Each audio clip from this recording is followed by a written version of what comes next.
भक्ति प्रेम की बात अगर हम करते हैं तो भक्ति का मूल मंत्र क्या है कि भैया उनकी रजा में, उनकी मर्जी में अपनी मर्जी मिला लेना, बस।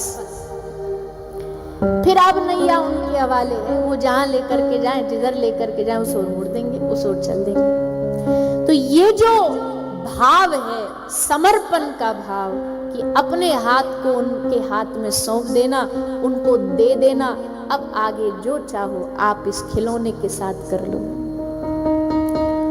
ऐसी भक्ति ठाकुर जी को पसंद, जो भगवान को ऑर्डर देते हैं ना, जो भगवान को बताते हैं कि ऐसा प्रभु कर दो, वैसा कर दो, हमारे जीवन में ऐसा कर दो, ये ऑर्डर देने वाले भगवान को कभी पसंद नहीं आते। और आजकल ज्यादातर ऐसी भक्तों की गिनती ज्यादा है, ऐसी ज्यादा है। भगवान को समझाने वाले ज्यादा है, समझने वाले कम। भगवान को बताने वाले ज्यादा है, हमारे जीवन में ऐसा कर दो, हमारे जीवन में वैसा कर दो। पर हमें इन 3 दिनों में कोशिश करनी है, अब आगे कितना हो पाए वो तो हमको भी नहीं पता, पर कोशिश ये करनी है हमारी भक्ति कथा सुनकर के एकदम निष्काम बन जाए, एकदम निष्काम, किसी प्रकार की सकामता बचे ही ना हृदय में।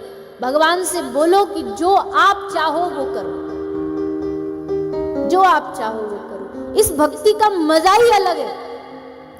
देखो ये बात एकदम सच्ची है, किसी के पास मांगने जाओगे ना तो सर झुका के जाना पड़ेगा। मांगने वाले की नजरें हमेशा झुकी होती हैं। और अगर नहीं मांगने जाओगे, मान लीजिए कोई दुनिया का बादशाह है, बड़ा राजा है, और उसके पास आप जाओ, सारी दुनिया कह रही हमें ये दे दे, हमें वो दे दे, आप जाओ और उस बादशाह से कहो हमें कुछ नहीं चाहिए, तुम्हें कुछ चाहिए तो बोलो,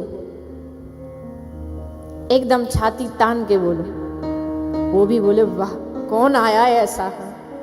वैसे ही ठाकुर जी के सामने सबरी दुनिया आ रही है, भगवान ये दे दो, भगवान वो दे दे, पर कोई एक भक्त गांधीनगर से जाके भगवान से कहे प्रभु तुमने तो बहुत दिया, अब मेरी बारी है, बोलो क्या चाहिए। भगवान भी सबको छोड़ के ना वही को देखेंगे, भाई तू कौन महात्मा आया है, ये कौन सी तोप आई है जो हमको कह रही है, क्या दे देगा तू, क्या है तेरे पास।